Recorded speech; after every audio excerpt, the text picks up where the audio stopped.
Three men wanted in St. Catherine either held or taken out by members of the security force over the past 2 weeks. Hi again and welcome. This is Links007 TV News Report, and we'll be right back with the details to come. If it's the first time you're watching, please remember just to like, share, subscribe to the channel, click that notification bell and click on all so you're always updated with the latest news items. Welcome to Links007 TV News Report, providing you with the best in local and international news updates. This is a place where you can get the most reliable and informative news information. Links007 TV News Report. Welcome back and thanks for joining us. This is Links007 TV News Report.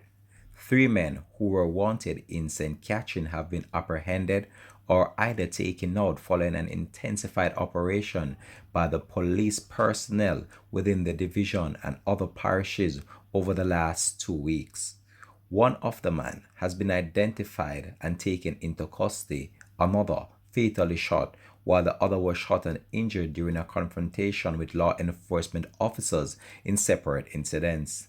The man, 39-year-old Devon Campbell, otherwise called Yogi, of Garden Pen, St. Catherine. He was wanted for shooting and other gun-related offenses. He was held while boarding a plane in the Montego Bay area of St. James and has been charged with shooting with intent and is awaiting other charges. 22-year-old Leonardo Leng, otherwise called Cooker, of Brunswick Avenue, St. Catherine, was shot dead in the Maxfield Avenue area of the corporate area. He was wanted for robbery and gun-related offenses. The other man was injured in the Colleyville area of Manchester. He was wanted in connection with several rapes in the St. Catherine North Police Division.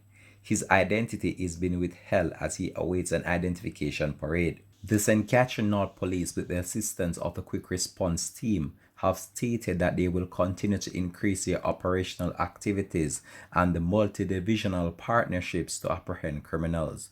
This has been Links007 TV News Report. Thanks for watching.